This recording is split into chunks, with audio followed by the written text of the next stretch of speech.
Thanks very much, Claire, for getting us underway today. My name's Lynn Collins. I'm the Regional Secretary of the TUC in the North West, and it's my pleasure to act as the commaire rather than the compere for today's proceedings.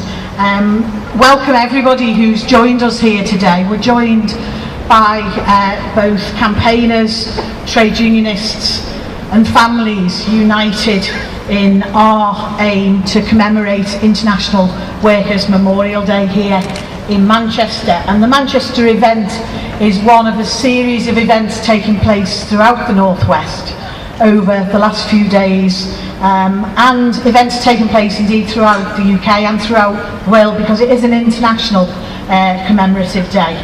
Our format for today's proceedings are that we'll have 4 speakers opening the proceedings, and that will be followed by the wreath laying while the names of those who've died since 2010 at work are read out, and that will be followed by a minute's silence.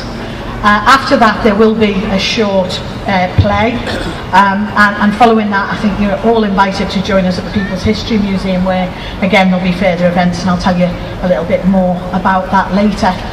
But anyone who needs to know the importance of today only has to look at today's Morning Star, our workers' newspaper, who tell us that a new TUC inquiry launched today revealed that over 20,000 people still die of occupational injuries and illnesses every year in our country. And with the UK ranked just 20th in the Health and Safety Risk Index of 34 developed nations, we've hardly got a record to be proud of, says Francis O'Grady. We know there have been massive cuts to the Health and Safety Executive, and I'm sure we'll hear about them from some of our speakers. But we also know that in some areas lack of resources have meant that local authorities have had to slash workplace inspections by up to 93%. So today is as important as ever, and I'd like to move on now and introduce our first speaker, Neil Collins, who represents the union Prospect.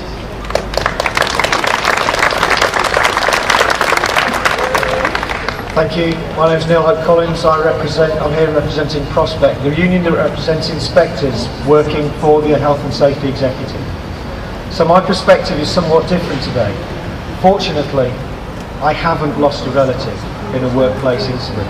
Fortunately, that hasn't been the experience of a lot of my members. However, it is my members that are supposed to come and try and investigate. It is my members who are supposed to get out and try and inspect and stop the worst happening before we end up in a situation with fatalities. And we have to face some real battles to do that. Today there will be a theme, and it's the same theme as every year. We are here to commemorate the dead, but also to fight for the living. And if we're fighting, who are we fighting against? Traditionally, we tend to think we're fighting against businesses, against rogue businesses, because they're the ones that actually end up killing our friends, our relatives, our colleagues. But I'd like to put another view, because in my experience as an inspector, I've come across very few businesses that are absolutely rogue. Most of them are trying to do the right thing and need help. I would suggest that in the last few years, our enemy, the people we are fighting, are a political class of deregulators across all the parties who have not worked, who have no idea what regulation does in the workplace, and are stuck and are tied to this ideology that regulation is bad. Those are our enemies. And it doesn't matter which political party, because let's remember, back in early 2000 it was the Labour Party that gave us Hampton. And Hampton, quite specifically, was a review into regulatory inspection with a view to reducing administrative cost. This is not just a Tory thing. They've been more open about it. In many ways, they've been more honest. They have been more draconian, and they have been worse. But this is not purely a party political thing. This is a fight against a political class who do not understand work as we do, who do not understand that regulation saves lives and actually makes business better. So, if the Harvard Business School tell them that for every pound a country spends on regulation, it gets back 1.6 pounds, what is wrong with them? It's got nothing to do with facts as we know them. It's got nothing to do with the evidence that we can see day in, day out. It is just pure ideology, and that is what we have to fight against today.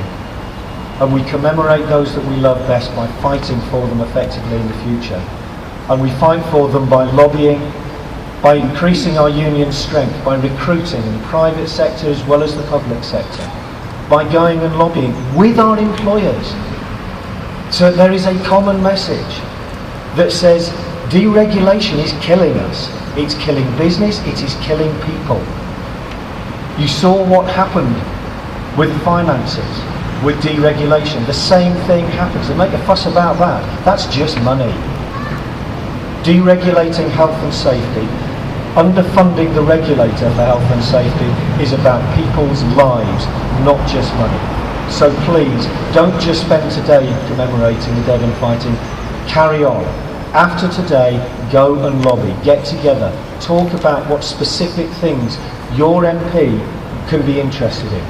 And please, carry on the fight throughout the year. Because workplace health and safety is not just for one day in the year. It is for the whole year, and it is for all of us. Thank you.